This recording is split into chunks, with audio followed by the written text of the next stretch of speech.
It is a gloomy, rainy day. There's no sun out today, nothing but clouds. So I thought I'd jump on here and give you an updated review on my Aventon Adventure 2 e-bike.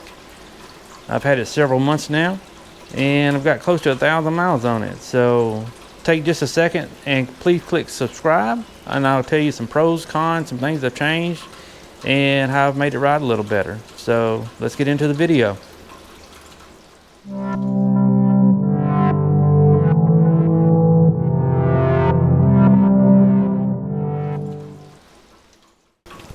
So first off, I've got a complete review of the bike, talking about all the gears, the name brands and stuff like that up. So I'm not gonna go over all that. I'm just gonna give you some pros and cons of the bike, some things I've done, and maybe they'll help you out. So first of all, some things I don't like is the rear hub motor is branded Aventon. I like to know who made the motor, if it was Bafang, because if something goes wrong, I can get some parts for it. So I wish they would let you know who actually makes that motor. I've not had any trouble out of it. It is a 750 watt, and it's done great for me. I've pulled my grandchild around on the bike. It goes up hills fine. I pedal most of the time, and I've had no trouble out of it. It doesn't have any rear suspension. This is not a mountain bike. You can ride on the mountains, but it's going to beat you to death because it doesn't have any rear suspension, and it is rough. If you're doing flattened trails, you know, well worn down trails, it'd be great for that. It's awesome for riding on the streets and stuff, and gravel roads, stuff like that. But now mountain bikes, where you're going over logs and stuff like that, it's just not made for that. It's going to beat you to death. You can help it out a little bit, but for the most part, it's going to beat you to death. Aventon does make an awesome torque sensor. The bike pedals and rides great. I would never buy a bike that did not have a torque sensor. If you've ever rode one with a cadence and then rode one with a torque, you know what I'm talking about. In cadence, if you're in cadence, say if you're in pedal assist 1 and it's a cadence sensor and that's set for 8 miles an hour, that's how fast you're going to go. If you pedal little, pedal a lot, you're going to go 8 miles an hour. With this torque sensor, I don't care what level of assist I'm in, I can pedal at 1 mile an hour or 20 miles an hour, whatever I want, or however fast the bike can go, you can do it because of that torque sensor. Also, a good thing about the torque sensor is it saves a lot of the battery.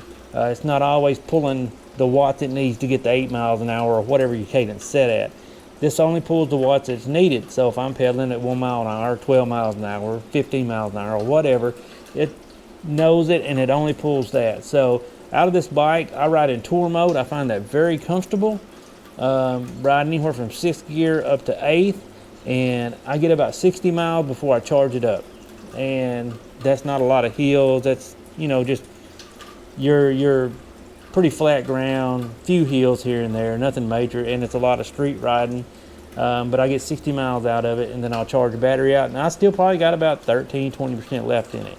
So as far as range on this bike, it's great with that torque sensor, and if you're pedaling, and if you turn it into turbo mode or sport mode, it's going to eat the battery up a little faster. I never turned it into that because it rides very comfortable in tour mode, and so I pretty much stay in tour mode all the time.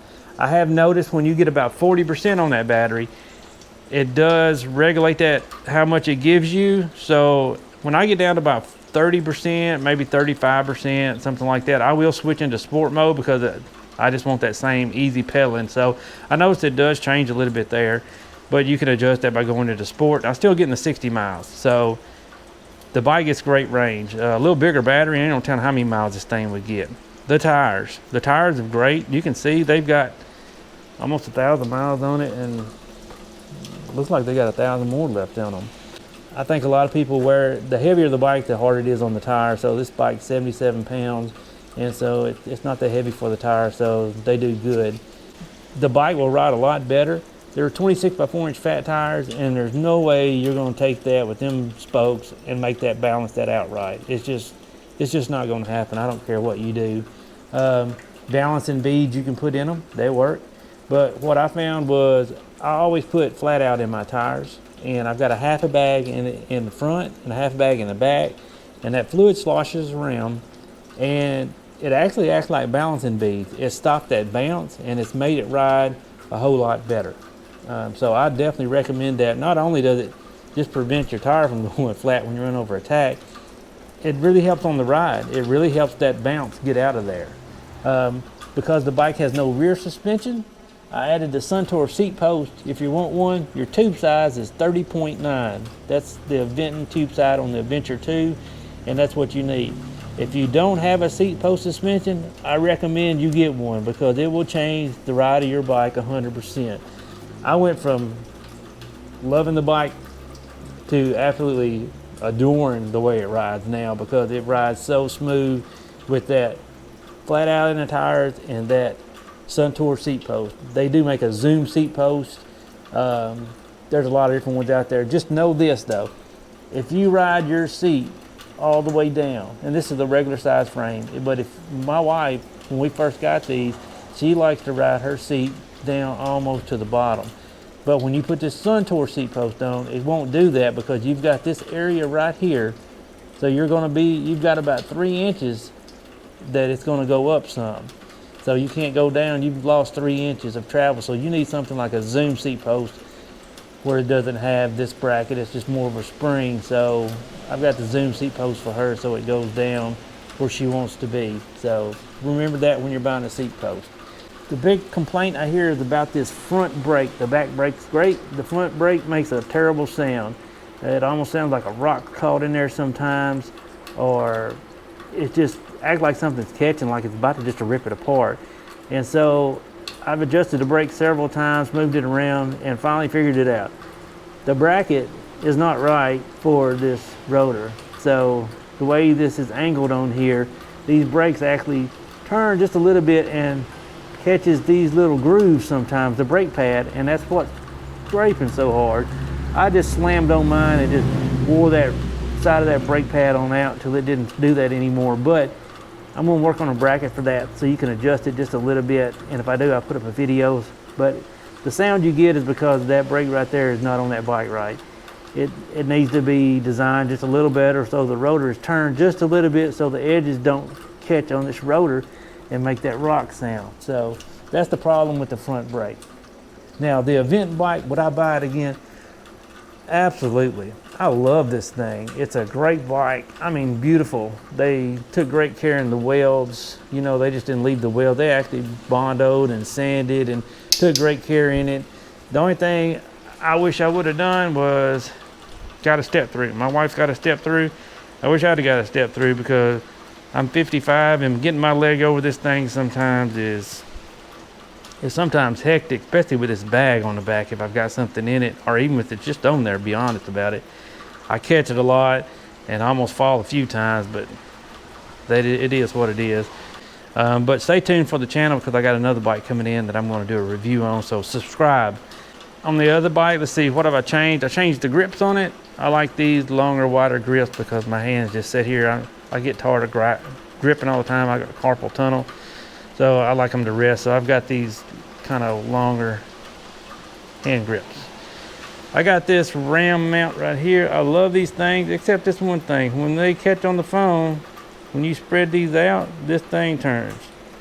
Why do they not make that lock? I know you can put the band over here or whatever, but I don't want the band on there. I just want to put my phone on and all. And so when they spread out, they still rock. So I hate that.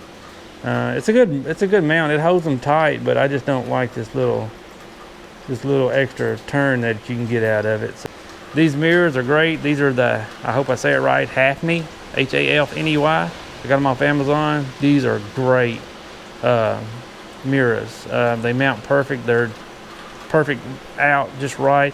I had some ends, but I always hit them on stuff, so I got these. I love these. I got the Rockport security because I ride it to work all the time and I don't want nobody to steal it without me knowing it. So got that, love that. So that's pretty much it. Only thing I've changed, like I said, was I put the flat out in, I put the Suntour seat post in, and that changed the whole ride of the bike. It made it ride awesome. I run with about 18 pounds of pressure in the front tire, about 16 in the back tire, and I love it. And if you're looking to get it, I would definitely recommend it. It's been an awesome bike.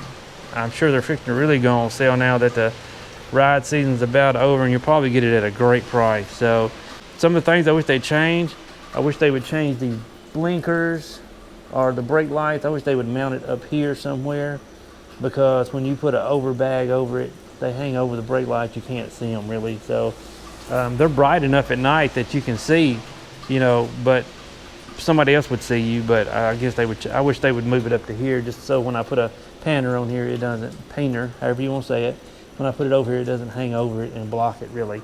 The only other thing I'd like to see is, there's nothing wrong with that headlight. It's not the brightest. It will light up it will light enough for you to see, but I like them big motorcycle headlights. I think it would look awesome with one on there. I may put one on there myself, because I plan on keeping this bike a long time. It's just an awesome bike. The front suspension works great. The lockout works great. This adjustment doesn't do a whole lot. It's not a really big difference. When you turn it around, you can turn it all the way one way, all the way the other. It doesn't really change that much, but the lockout works, and the lockout's great for when you're traveling. When you've got it on a bike rack, you definitely want to lock this, so when you hit a bump, it doesn't give and get out from under your strap or whatever, your holder, whatever. And so you'll definitely want to lock that out when you load it on your truck on the rack to keep it from bouncing loose. So thanks for watching. That's the few things I've done. Please click subscribe in the video, and as always, I hope you have a good day.